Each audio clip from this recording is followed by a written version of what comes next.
So anyway, going into one thing I did watch, and we talked about it, was the Richard Pryor Mhm. documentary. Very fascinating. Are you familiar with his beginning days in the 50s and 60s? Just what I've seen on certain documentaries, like the Comedy Store, like CNN's docu-series. Well, he was Yeah, branded as the next Bill Cosby, which is funny because his style of comedy is obviously the complete opposite and of, that was the hardest thing to do. yeah. And he had this revelatory moment. And someone who was very big into him and was friends with him was Bob Newhart, Mm. who's I in didn't this know a that. lot. Yeah, yeah, Yeah. Well, I mean, Bob Newhart was also conceptual humor, making up the yeah. phone calls and going, creating the characters and what was going on. Um, a troubled dude, man. Oh yeah, yeah. But he finally got his Vegas stat, right? Hmm. And I don't remember where it was, but it was one of the big houses. And he's looking out in the audience, and Frank Sinatra's there, and Yeah, Dean Martin.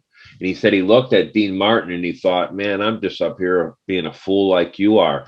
And then he went into his comedy uh-huh, and he got fired. uh-huh. And he's had two or three times where, I mean, people thought there's no way you can survive. Yeah. I mean, when he did the crazy stunt at the special Hollywood Bowl when they were Hmm. raising money for gay people and for equality, and he was just did crazy stuff, and he would just keep coming back. Yeah. But I want to read this book, and I read a great article in the New York Times about this documentary, and the Uh, lady who also directed it, Marina Zenovich, she also did one on Robin Williams. Now, can you find the Richard Pryor documentary? Where can you find that? Showtime right now. Awesome. Okay. They have It's a lot either of good. Showtime or Amazon because I have two Okay. of those, so I can't say the Robin Williams I haven't seen yet, but it's Hmm. called "Come Inside My Mind," Okay. which he was also conceptual, and it's really interesting because I read a lot about Paul Mooney yesterday, Yeah. and I read about this documentary and I watched it a couple times, and it goes back to him talking about being on Diana Shore and really saying some crazy stuff. He had seven wives, Seven Wives. Wow. and two he married twice. Okay. So I mean, Uh-huh. it just a crazy, crazy story. But the person whose book I would like to read is Gene Wilder Yeah. because they had a He's very written a interesting few. relationship. Yeah, he did write one, and it was in the New York Times article. I can't, Yeah. but anyway, I want to read because he had a very interesting relationship with Richard Pryor because he was on set with all the movies, Yeah.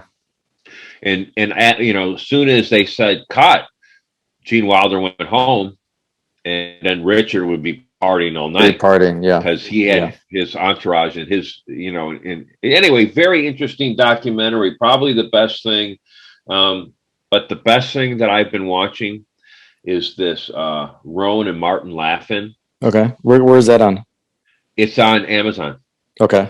and I'm going to highly recommend it because when you're other than the 1968, I can't think of another year that would represent 2020. Okay. And when you see, and plus you're up against censors. Think about the Yeah. censors on three networks in 1970 when really it's more of a Republican base running everything. Everything Yeah. is controlled.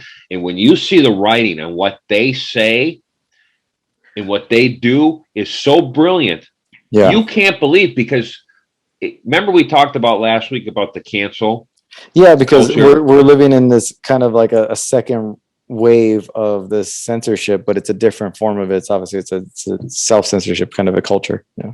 I'm going to make a crazy statement here, Yeah. but I think comedy is going to be taken over by the people we don't know. And I think What do you people mean?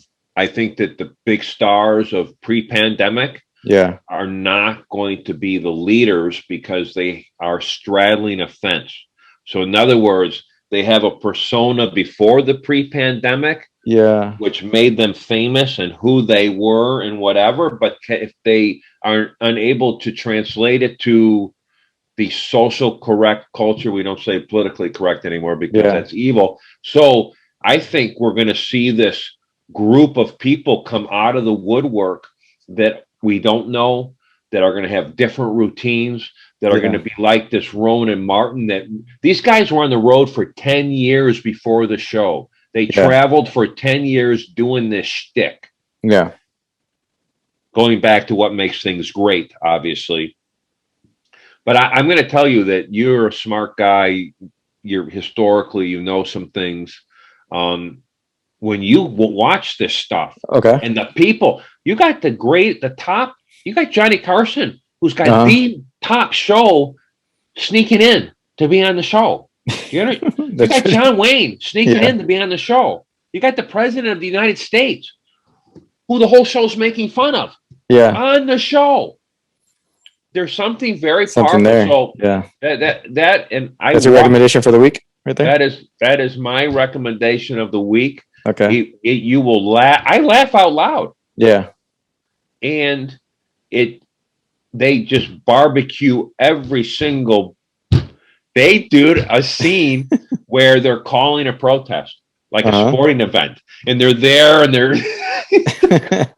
police too, and they're scoring it, and it's just so crazy. But this Dick Martin plays the dumb guy. It is so brilliant because you can't pin anything on the dumb guy because he doesn't know. But what he says is so brilliant on the play. Yeah. So that's my that and the Croupier movie, the 1998 kind of independent film with Clive Owen that made him a star. Those two movies, I rewatched that I watched Donavon, the Pryor, Rowan and Martin, Social Network, some Johnny Carson with Don Rickles. But Croupier with Clive Owen is one I've recommended it to you. Yeah. It's about a guy who wants to be a writer. So he's narrating the story with two different characters. And it is brilliant. Yeah. And as always, the British and Australian actors that are in this film, it's phenomenal. It has that gritty feel of Snatch. So some cartoonish characters in London that you're going to pick out that you'll like. Yeah. But Clive Owen is one of those movie star guys. And on a positive note, Julia Roberts said that she never worked with a more just genuine and incredible human being as Clive Owen. That's great. And so because he had his big years of just in the as an A-lister, and then kind of just went away, and you don't know if it was for what reason. I've never looked into the reason. I don't know if it was, like Aaron Eckhart had difficult to work with. Really? Yeah. After The Dark Knight, he did a couple movies. I love that movie with him and Julia Roberts, where he plays the biker neighbor.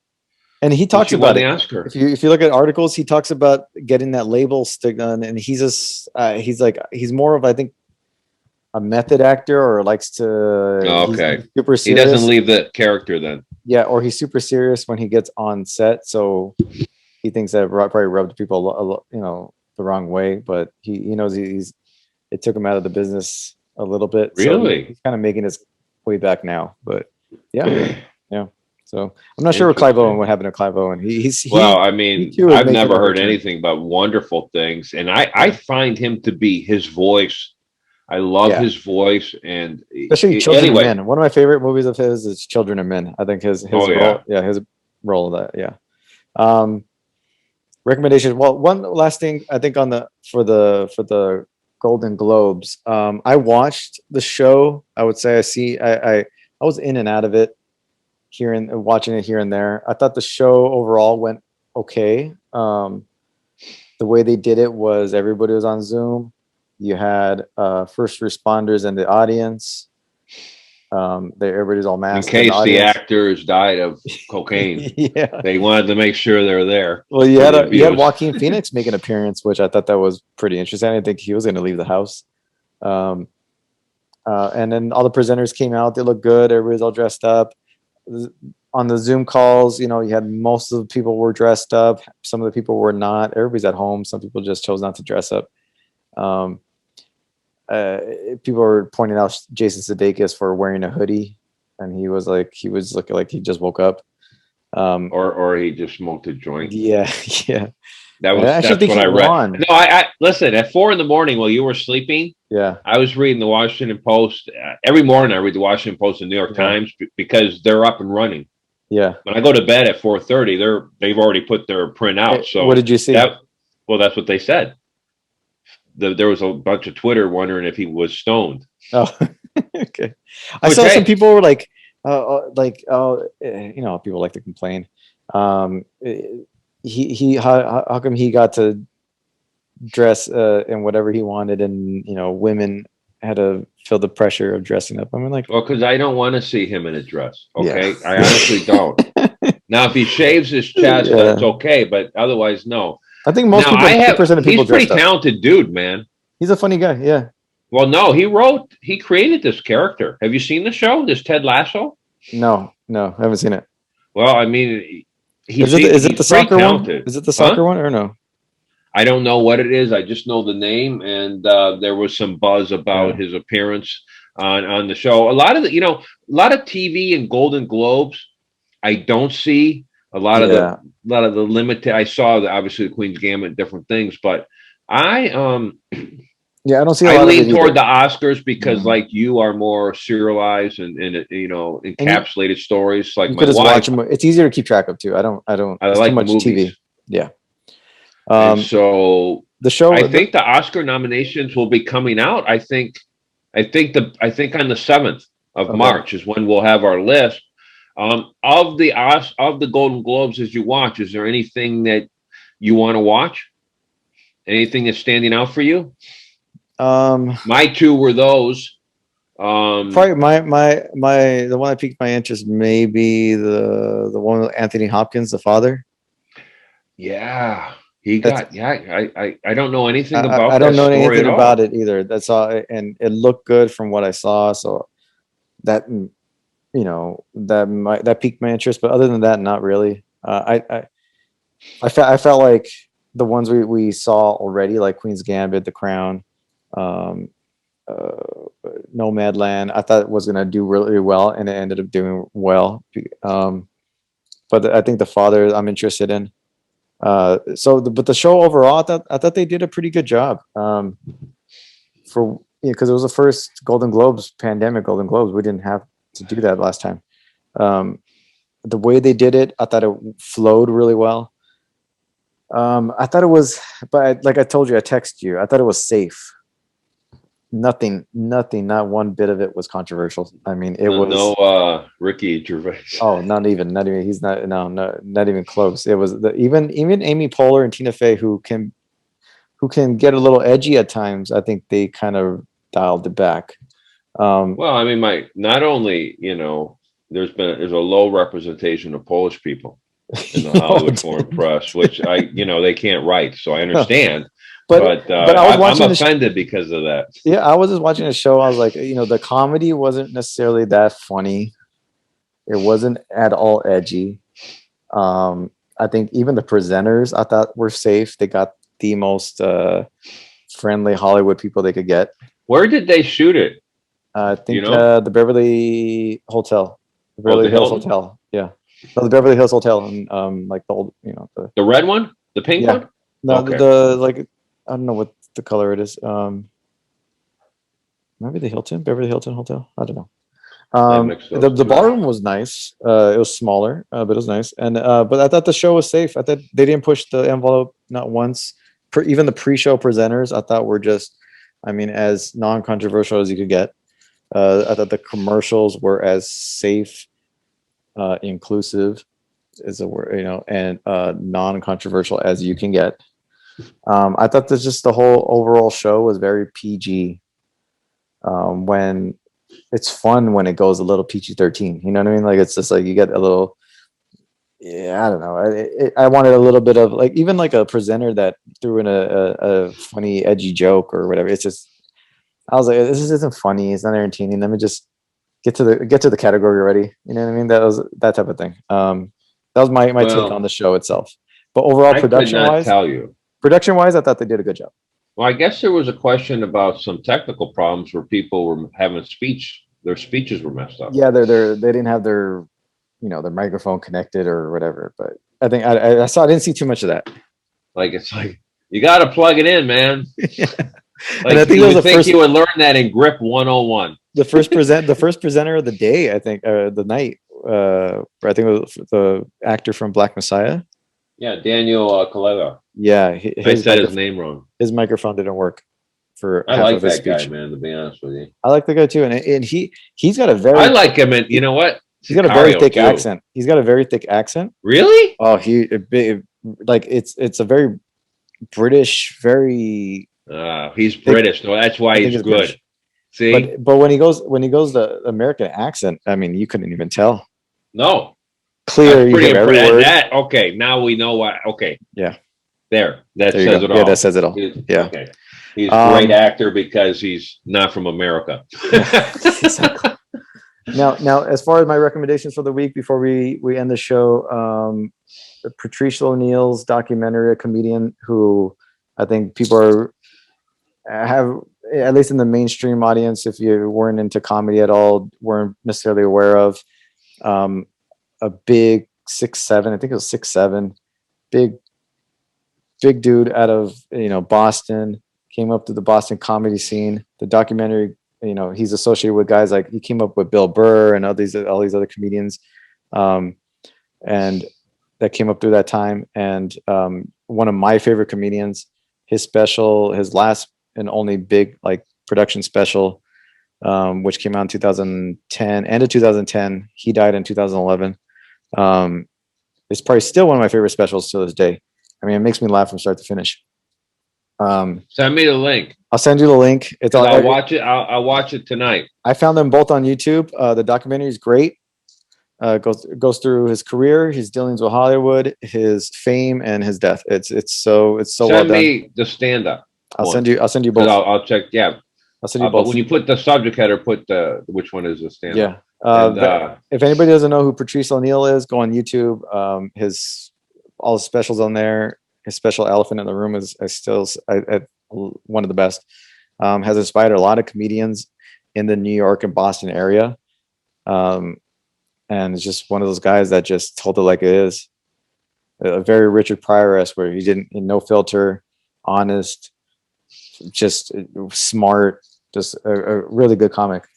So that I was diving into that. Saw, went back to some oldies like The Patriot films and Snatch, which are some of my favorites.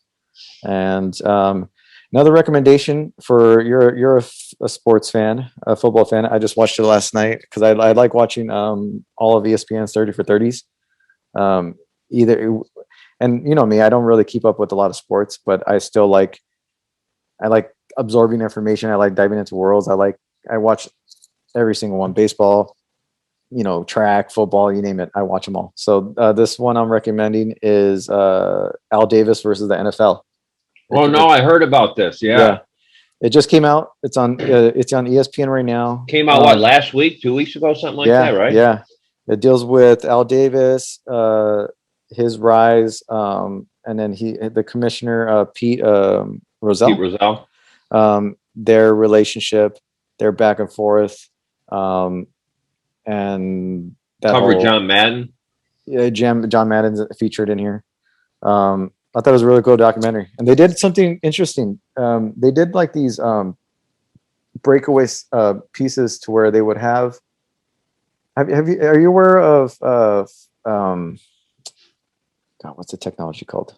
Have you seen those videos where they'll take an actor's face and they digitize it on somebody else's body? Yeah, I just saw the deep fake. There you go, deep fake. Tom Cruise. Yeah, right. So, 2 days ago or whatever. Yeah, so they did a deep fake in this movie. So they talked about in the beginning. They have it's not them recreating doing it for the heck of it. They're deep fake interpretations of what of what Al Davis and Pete Rozelle would have said if they were alive today on certain topics. So they would break away.